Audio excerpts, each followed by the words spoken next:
Welcome to the podcast where I sit down with interesting people in and around fashion. We talk about the industry, we talk about trending topics, and we hopefully have a bit of a laugh while we do so. Welcome to the podcast. Today we have Carolyn Gray. Hello. By the way, your name is very... that's the name of a famous person. That's the name of an actress. That is so... I've heard that a lot in my life. And then... Your parents set you up for success. They did, really. But honestly, my name is very Irish, you know? Really? Yeah. Like, there's a lot of people in Ireland with the last name Gray and a lot of Irish women named Carolyn. Well... So I'm like, I must be an Irish woman in my past life. Is that what Waving that Irish flag. I love it. I'm not mad at it. Hey. But you are a content creator, wellness brand owner, Yes. and personal stylist. Yes. You're juggling many balls here. I'll be bored without it.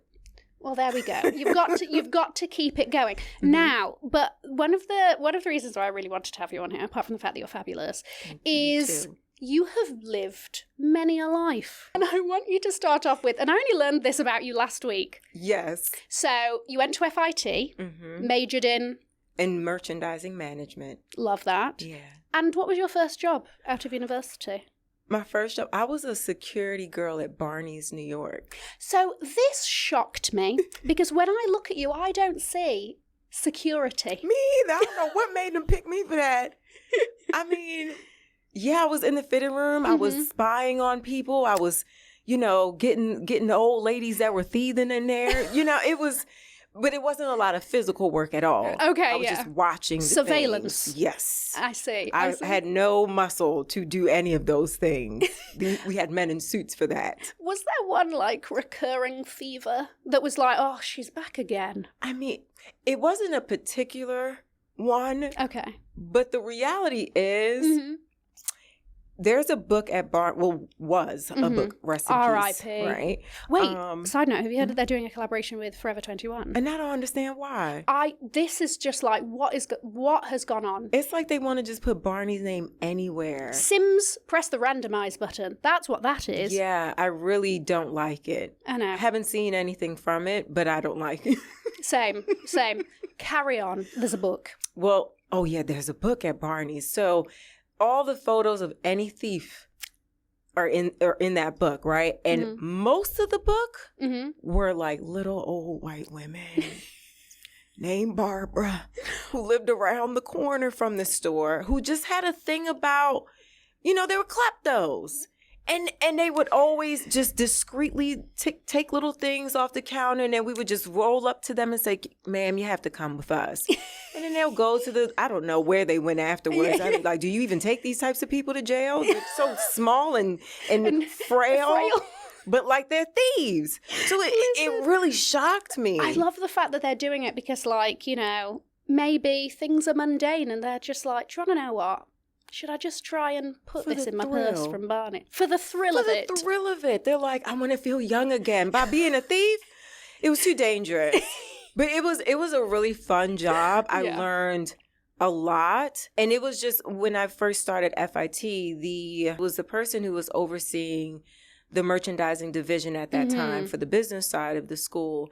And I went up to her my first day. It was like a meet and greet thing at the school mixer or whatever. And she said, the best thing you could do is get as much experience before you graduate school. So I had to beg my mom to let me give me the thumbs up to go to work. While she was like, you just started school. I want you to focus on your classes. And I said, okay, if I do well first semester, can I go into second semester with something? And she was like, okay, fine. Did what I need to do. And I randomly walked into Barney's one day, and there was a security woman named Miss Ann at the employee desk. And I asked, I was like, where's human resources? She said, what are you here for, baby? I said, I would like to get a job. Yeah. And she looked around. She said, tell them that you know me, that I know your mama, and put your information on this document. And she put my name. Out to Miss Ann. And here's another thing. What sweet. So I got the job, and they were like, how do you know Miss Ann? I was like, my mom knows her. From Brooklyn? I don't know. My mom's from Aruba. So that was really far-fetched, but I said what Miss Ann told me to say. Got the job. I all here for a lie of convenience. Oh, yeah. Why not? She said Yeah, to say my mum does know her from Brooklyn. Yeah. I felt protected. Exactly. You know? Yeah. So Miss Anne had your back. Whatever you would have said, she would have been like, anything. And I was so excited. And they were like, you're going to be working with the security team. I said, okay, whatever gets me in the door, whatever that means. Yep. First start, I think I started like the next week or something like that. And I looked for Miss Anne to thank her. Mm-hmm. And there was no Miss Anne there. Yeah. So I asked around. So I wasn't ready for this to turn into like Ghost and Mysteries. So it's two things that could have happened here. Okay. Either Miss Anne got caught up in some stuff and lost her job, and they was like, "There's no Miss Anne. Stop asking about Miss Anne. She doesn't exist." Or Miss Anne was a complete angel. Like, I was so dumbfounded. And every day I would go and I'm like, there was literally a woman. They asked me, how did I know this woman? And now they don't know where this woman is. So it's either or. Miss Anne, wherever you are now, thank you very much. She got me on. She got the foot in the door for you. She did. And from the fitting rooms of spying on potential thieves, I went to to Laura Mannix, who was like one of the first people in New York City to start studio services. So when like brands or TV shows, movies would need to do a large pool of clothing for the cast, they would work through her or like stylists, things of that nature. Interesting. So I like snuck my way into her office one day, asked if she needed an intern. She was like, I've seen you around here. You work security, but you don't dress like it. So I always dressed on point. I love that. I was like, I know I don't need to dress up, but I'm going to. It's Barney's, you never know. I mean, they do say dress for the job you want. Exactly. So she got me transferred to her area, and I worked there for a good season or two, and then I went on to the next job. But it was a really great experience. I saw so many people while working with her. I pulled over $1 million worth of clothing for Celine Dion's tour. I worked with Janet Jackson's people. Tyra Banks. Oh my God, I helped Tyra Banks shop once with them. Oh my gosh. Diddy. Who was the best experience? Oh my God. Tyra was actually really beautiful. Really? Because I've heard, on and off things over the years. She but that's was good news. Really nice to me. Well, there you go. Worst experience. Oh my God, this man from Houston. Okay. Let me calm down because I just got mad all over again in my chest. Yes, I was so heartbroken. So they knew I was a college student. Okay. And I needed to take a break for winter to go home because my dorm had closed down for Christmas recess or whatever. And I told Human Resources that I need to go home. I don't have a place to live. Hello. And they were like, well, you knew about this role coming into this. I said, no, I told you guys I'm a college student. That's why my schedule's a certain way. Laura knows XYZ. And this man, I think his name was Alan. He looked like he could have been the peanut gallery man or a Monopoly man. He just bald head glasses and just always had an angry face, Alan. Right? Yeah. And he said, if you can't figure it out, then you won't have a job. So one of my very good friends, Sade, and her grandmother let me stay with them for the holidays. And I figured it out. But he was so mean to me after that. He did not renew my contract with them after the season was over. And that broke my heart. I was like, I figured it out though. Yeah. But it gave me an opportunity to find new experiences. So. And then where did that lead you? Where did I go after that? Roaming around Soho with my resume. I walked into what used to be known as Atrium NYC, where Kith was born. So Kith was born at a store called Atrium where all of the fly people, like anyone you could think of, Khalees worked there. She brought Pharrell in, Kanye would come in, Usher would come in. There was a lot of like amazing artists that would shop from there. And then also the glitz and glamour of people of New York, right? So definitely, if you know, you know. Okay. And I worked there for probably 2-3 years on and off. I got fired like twice. Brought me back like 3 times. It's like a family there. I learned a lot there too. Okay. Oh, nice. Lots. Yeah. The firings. The firings. I mean, what were you up to? Well, one again was about the whole school thing, not having a place to live. I mean, these people were mean about me not having a place to live, and I'm the one that looking homeless. So it never made sense to me. So one was that. Mm-hmm. And then when I came back for the following new school year, they were like, oh, yeah, you can have your job back. No problem. I was like, you cursed me out in June. Whatever, fine, I'll come back. And another time I just didn't see eye to eye. Another man named Alan. It's the Allens for you. Allens. My gosh, what have they done to you in a past life? No, I must have done something. Yeah. I must have done something. So he and I didn't see eye to eye. And what I didn't realize is that they were diminishing the women's department where I worked in. And they were working on amplifying the men's section and growing and starting Kith. Everything happens for a reason. It does. Because now you've got your own wellness brand, Noir Bud.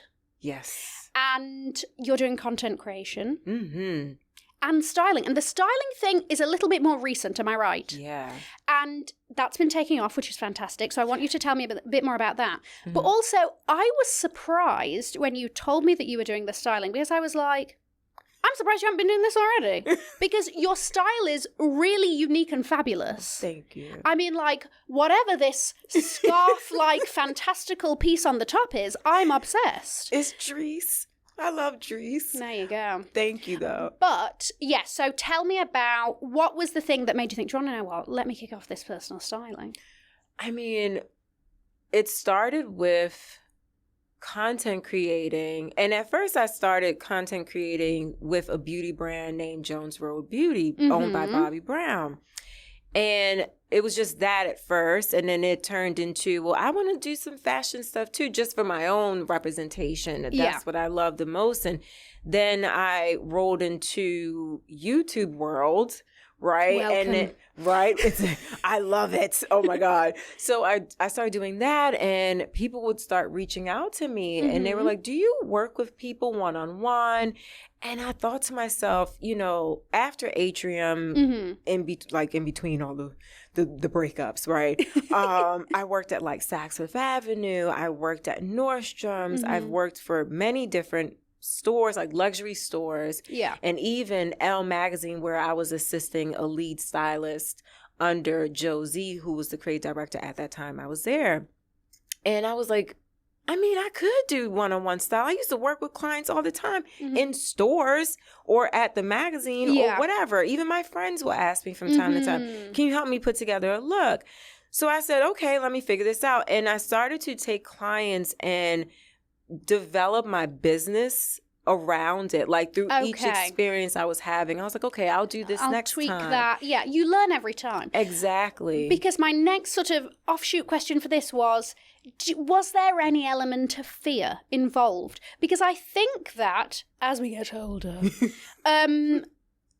we experience fear in a very different way than we used to when we were younger. I look back at like the things, even if it's something as simple as an outfit, I was like, my gosh, I was really balls to the wall with that one. I was like, I would never in a million years put that together now. Oh my God, I love it. But there was a level of like, the fearlessness. So when you're out here trying to create a new arm of your business, did you experience fear in any way? Or were you like, do you want to know what? This is something that people are asking for. I'm just going to do it and learn as I go. Tell me. To be honest, I feel like my 20s, because I'm in my 30s now, my 20s, I was more fearful. I held myself back a lot, especially in fashion spaces. I felt very silenced. I didn't always feel good working in the industry. And I left it for some time, and I worked in fitness. And I got a backbone a little bit because I worked with a lot of men, a lot of jockey men, so I had to put my foot down with them. Yeah. So I think, with starting Noir Bud in 2019, I started to grow some hair on my chest even more to be fearless in entrepreneur world, and with the styling service, I was like, I mean, yeah, they are asking for it. There seems to be a need. Mm-hmm. People are putting in forms every other week. Every time I dropped a video, I would get a new request or 2 or 3. So I knew that it was something I could do. My only concern was, will I provide a service that will leave someone feeling more confident in how they dress, how they look at themselves, and how they look at the wardrobe that they have. Because that's something I like to maximize the closets that they have. And if someone leaves the conversation saying, I did not think about how many ways I could do these looks. I didn't think I could put these two together. Yeah. Then I know I did something right. So I was more concerned about making sure people felt fulfilled working with me and that they can do on their own afterwards. Okay. Yeah. But I wasn't scared about figuring out a business around it. I think I got my fear completely out with Noir Bud. Because that wellness company, that was really, I didn't know what the hell I was doing. A lot of Google. Because I'm in the CBD space. So a lot of stuff is uncharted territory when I was getting into it. And then the only person I could really look to for some form of information or guidance is my boyfriend. Carlos he owns his own business and he's on his second one. So he knows all the things. Yeah. And I would just look to him like, how do you do this every day? You not scared? Like, and it's like, you'll be down to your last dollar one day, then the next day you're fine. I'm like, oh my God, that almost went bottoms up. Listen, you don't need to tell me about living with a startup founder. My gosh, lights could be off tomorrow. You never know. Honestly. But it's like once you do a startup, the stress. You're never scared of being broke. Well, that's true. Like, it's like, yeah, I'm broke today, but guess what? That one client might come through tomorrow, and they always do. Honestly. So it's crazy. It is really weird. Yeah. It's like Jesus. Especially when you go from corporate, where you're like, I know I'm going to get paid X amount on this day of the month. Yes. You know, I can plan my life accordingly. Yes. You said something earlier about you experienced a lot of fear in fashion. Yeah. Can you give me a couple of examples? I mean, because also, I'm interested to hear from you because you're quite I feel like we have similar souls. We're very like polite and we're people pleasers. Yes. That's it. And so tell me about some of those hardships. I mean, I've always considered myself like a sponge. I love to be in new spaces and just listen. And I think my father always had this saying, and a lot of parents say this, children should be heard, children should be seen, not heard.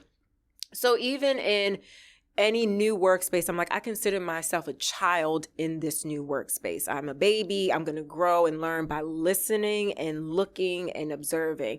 So I always had this quietness about me in new jobs. And I think I never really felt comfortable in a lot of my fashion positions to speak out or say, I think we could do it this way. Or what about this? I saw this, and unfortunately, I worked at different fashion places. So I got a job right before graduating, and it was at Saks Fifth Avenue, corporate. And I had worked for Saks prior to that role. I was in the stores, working in shoes, working customer service, all the things, all the levels, okay? And one of the buyers, Star Daniel, I think her last name is, a wonderful woman. And another one, Jamila Davis Hernandez, were women of color in the company that I would look up to whenever they would come into the store. I'm like, oh my God, I love them. So they got me into the buying program, and I was lucky enough, because even though it didn't end well, I was lucky enough to work with one of the biggest, like the OGs in the fashion industry, June Horn. June Horn had brought in Alaya and Derek Lamb into several doors at Saks Fifth Avenue. She was the creme de la creme of buyers. Okay. So I was so lucky. I was her merchandising assistant. And again, I was in this space, like just observing and listening and soaking up all the things. Yeah. 2 things happened. One, I had graduated but I didn't get my diploma because some kind of 0 credit class went under the radar, and I couldn't get my diploma until I finished that class. It was like a math class. Okay. So Gosh, it's always maths bringing us down. It's truly. always math. Oh my God. So I told June, I said, I have to leave here at 6 p.m. on Tuesdays to get to class. And looking back, I probably should have never told her that I didn't have my diploma and that I was going to get it as soon as I finished this stupid little class. So it was that. And then she, at the end of it, was just like, I didn't feel comfortable that you didn't have your diploma and you were in this program and everyone else has their diploma. And also, you didn't ask enough questions in the last 6 months of this program. And I was like, well, I'm still learning what you do. I never worked in a merchandising office before, even though that was my major. Yeah. And I felt so small and just like, well, I thought I was doing good. I was doing everything else she had me doing. She was like, you're just not vocal enough. I don't know if this is the right job for you. And I'm like, okay, well, the creme de la creme of buyers is telling me I'm not really built for this role. What should I do? She said, I think you should resign. And I said, well, if she's telling me that, maybe she already told HR. So I went and I resigned. But before I left completely, I told Star, I said, I wanted to let you know. Yeah, I'm leaving. She had been growing in the industry herself. I said, I just want to let you know, like, I'm leaving. Like, June didn't think I was really cut out for this. So, I'm quitting. And she's like, I really wish you would have came to me and told me what you were feeling and what you were experiencing. Because there were times I was just like, I would have a thought or I didn't know where to say it or, they would just give me pushover work or things of that nature. I didn't feel like my strengths were played upon. And I feel that a lot of times in the fashion industry, back then, I don't know now, that there are areas where I'm a woman of color, right? And I felt that I was never really safe in those spaces. And when I was working with a woman of color like June, I had to actually watch myself. I had to really just take care of myself and watch my back. And she wasn't going to look out for me. And I felt that often. And that's what I kind of felt, She looked out for a lot of other people that weren't of color. And even after the fact, like, she forgot about me immediately. When I left, I went back to the store. And she saw me one day and she was like, oh, hey, how are you? How are the kids? I'm like, I don't have no kids. I just was working for you at the office. What are you talking about? I had no kids. That is the worst. So she really just had a disregard for me. And I'm sure a lot of people. You're a better person than I, because you know how we were talking about live convenience? I full well know in that situation I would have been like, they're fine. I said it. No. I said that they're fine. Louise, Thomas, and Alice are wonderful. Thank you for asking. And I said, they're fine. And I just, like, it's not worth it. It's not worth it. Melted away. But really, I look back at that situation. I was like, damn, like, this was another situation where I felt so small. I didn't feel like I could actually confide in her and be safe. And the women that I could, I didn't know if they would really hear me. You'd been burned once, so you didn't. You didn't feel like you could go to anybody else. Yeah, and I was just like, I just didn't think that my thoughts were that powerful to share at that time, because it really wasn't something that happened often with anyone. Yeah, you sit there, you learn, you do the grit work, you get the coffees, and maybe they'll give you a boost if they like you for whatever reason. Yeah, I was sad for a while, girl. It took me like 2 years to like feel like I was worth getting a job anywhere in fashion. Looking after all those children as well. I had to, I'm sorry. You've got 3 kids at home, Carolyn. Come on. Standing in front of the Elias shop, I'm just like, they're fine. One just graduated kindergarten. I'm going to go back to my boutique. Yep. On the 4th floor now. She doesn't even know who I am. What the freak? Basically, I just wanted to have an excuse to talk about the tabby thief. Speaking of thieves, okay, hold on. Speaking of your first security job of thieves, the tabby thief. So, context for anybody listening that doesn't know about this story. Basically, this girl went on TikTok. She'd gone on a date with this guy. They'd gone home. Everything was going well. He left the next day, and her tabbies were gone. Her Maison Margiela tabbies. Can you believe it? Stolen from under her nose. Her ninja shoes. I mean, and I'm just like, hold on.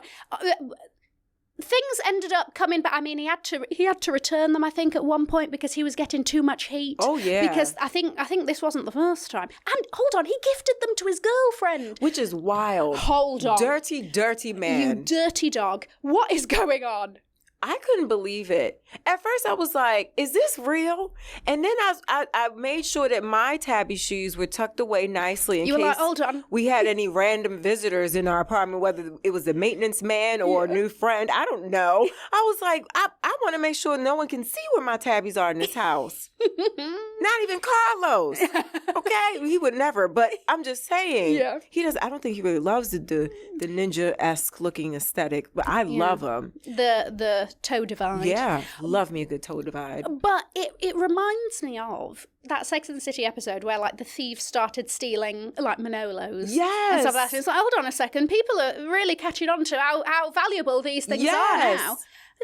What is this plot on Tinder? And everyone is now putting their Margielas in like a locked safe or something. They're like, I'm put a lock in my closet. Y'all playing games out here. I want to know at what stage of the process did he realise that she had tabbies for him to steal? As in, was she wearing them in a Tinder picture and he was like, hold on a second, I've got my eyes on those? Or was everything going to plan and then the next morning he was like, I've got these in my sight line. Let me run off with them. She said it was on her shelf, right? She had them like on a bookshelf or something.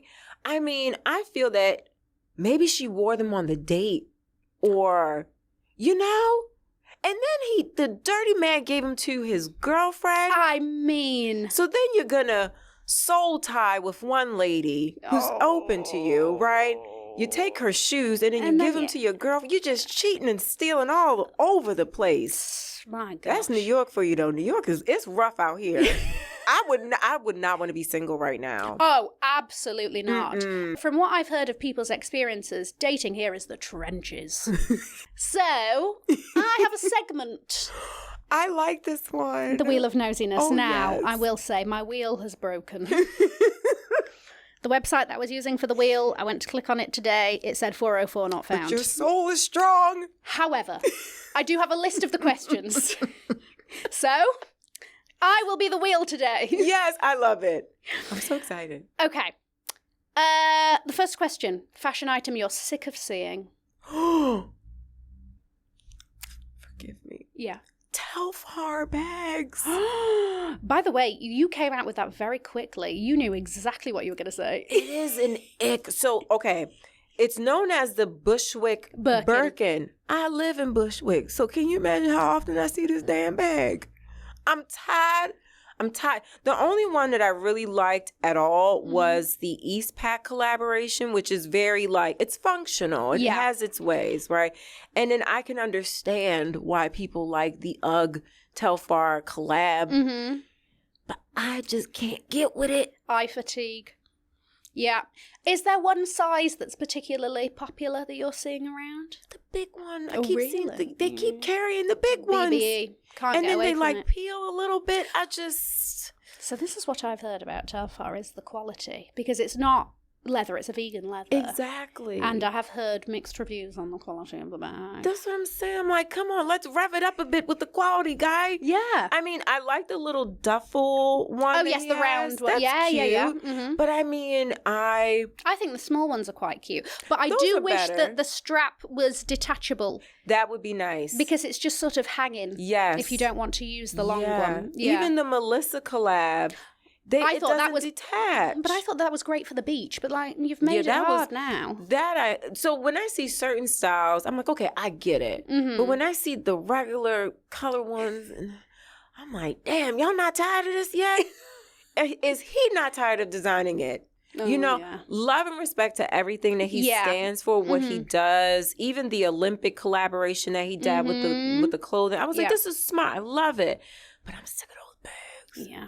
Your next question. A discontinued fashion piece that you want brought back. Oh my goodness. Oh, this is a good one. Shall I go first to give you inspiration, maybe while you think? Yeah. Do you remember the Dior Columbus bag? No. I will pull Show up a me picture for you. But basically, it gives utility, but in a very Y2K way. And I'm very surprised that they haven't re-released it. What with all of the brands wanting to reissue. Yes. And I'm like, why haven't they done that in like fabulous different oblique colours and because it would leathers? work. It's very relevant for now. The only thing I could think of that comes to mind, and I do love that bag. The only thing that comes to mind, and they've done like re-editions of it, the Prada Fire wedge. You have a pair, don't you? Of course I do. And my friend Ken also. I love when you guys were. I'm so like, good. I should have grabbed. It's so good. And you know, that was a re-release of a 2012. Yeah, they did 2012, 2017. Yeah. Oh, that's gosh. one that I really enjoy seeing. I'm like, oh, they should bring that one back a few times. One of my most uncomfortable pair of heels, because that wedge, that incline is... Well, you know, Prada, I feel Prada makes really comfortable shoes. I feel it's very New Yorker, like especially the loafers. Oh, yeah. But I love Prada shoes. Very comfortable. But I wish they would bring those back. And Dior has a couple of different shoes also that I feel that they could bring back. Can't think especially of under Raf. Yes, especially under Raf. That was a good era. His era, all that can come back. Yeah. Yeah. Those like scuba little pumps. Do you remember that with like the neoprene and the point? Yeah, they were great. Yeah, I like everything sculptural that he did. Bring it back. I love it. Listen, I hope was they're a good listening era. because I don't know if you saw the latest Dior collection that showed on the runway. Uninspired with a capital U. Oh, there was a lot of uninspired feelings with some of these runway shows. Okay, I don't know about you, but I am bored. I am. Yeah. Like, you're seeing the brands put out stuff and you're like, oh, is there anything that, you know, is a bit of a fantasy? You know, and I get excited over detail and design and like the foundational, right? But I also am bored. There's not a lot of show. There's not a lot of excitement. Schiaparelli is literally one of the very few, just like everything you see, you're like, oh my gosh, like this is... It makes you dream. Yes. It makes you fall in love with fashion again. And you're like, you know, whether or not I will ever be able to afford a piece. Right. It's a wonderful... just like experience for the eyes to look at. Yeah. And I do believe Andre Leontali said in the September issue documentary, it is a famine of fashion. Oh, a famine of beauty, I think he said. And I feel like we're going through the famine of beauty at the moment with a lot of brands. And I mean, it's reflective of the times, like, what's it called? Recession core? I know, but also we want something to dream about. We want something to be like, oh, you know. I literally feel like Denma put the same thing out last season and this season on the run. I'm like, it's the same. Even. Like, I know. Why Balenciaga hasn't given him the shove, I don't know. I don't But on get top it. of that, why hasn't he realised that, do you want to know what? My run's over here. He needs to give it up and go somewhere else. The same inspiration for last collection was the same inspiration for this collection. The only difference was he had the people that inspired him from his past actually walking the show. That was the only difference. Yeah. Same freaking outfits. Also, though, one thing that I am kind of a bit invested in, and like obviously the Balenciaga scandal and all of that. I'm not buying Balenciaga, but I'm buying the old stuff. Yeah, but have you seen the beef between him and his brother? There's a beef? It's fantastic. His brother's creative director of Vetements. And the brother literally like put Why a did photo I not know of, that? Oh, it's so funny. So Demna featured his mum in the latest collection. And so the brother put a picture and was like, so proud to see my mum. Shame I didn't get the invite. It's brilliant. The shade. I love a bit of sibling rivalry as I an gotta only dig child. into this.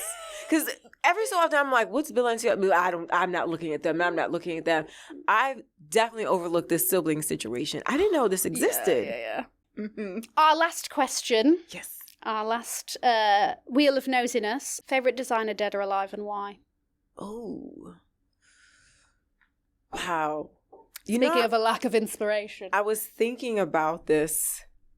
Like, who, if you were to ask me something about my favorites or my least favorites, It's really hard to say my favorite, but alive or dead, I don't own any of the clothing from this man.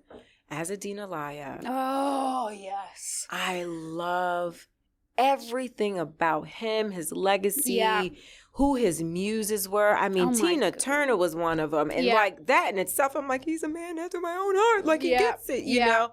And just his vitality, his ferociousness, like he was such a sassy person. And his sassy designs, is the word. Yeah. His designs were impeccable. And that was one of the brands that I got to work with under June. Okay. She was the one that brought that brand into Saks. So, I mean, I love anything Alaïa. I have a book from Peter Lindbergh, and all him and Alaïa work together on. Yeah. And that is like one of my most cherished books. Like, I love that. Yeah, I love Alaïa. I remember there was an Alaïa exhibition in London. Oh gosh, years ago. And there was one white dress. I wonder if you know it. I'll pull it up if you don't. White bandage dress with a hood. And I looked at it and I was like, that's the dress I want to get married in. Just a bit of a caveat as to why I'm not going to get married in that dress.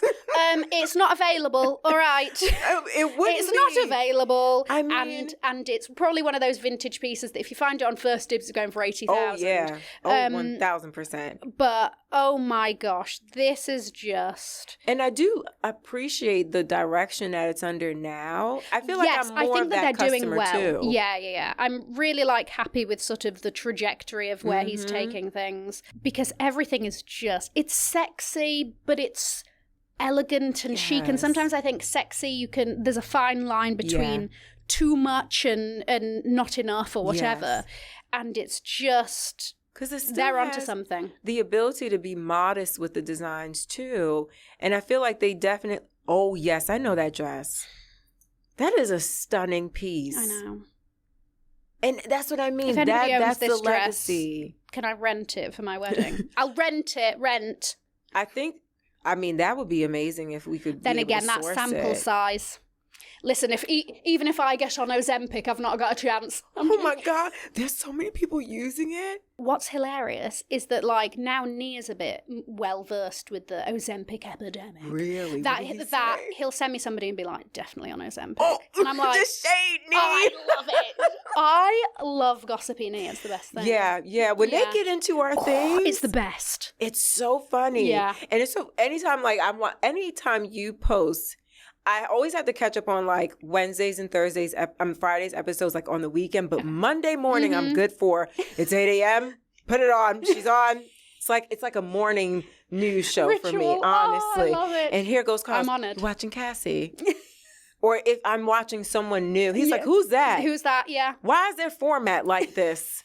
Well, my gosh, hasn't this been wonderful? This was so much fun. Oh, I'm glad. I was so excited when you asked. I was like, "Oh my God, of me?" Course. Like. I knew that it would be a lot of fun. I wanted you to tell us about your past lives and all of that. And I'm just excited to see where you go, my love. I mean, I feel like in the next 5 years, you being here in New York, you're going to have like 5 lives just being here. Oh, gosh. Well, let's hope that they're all positive. I think so. Oh, yes.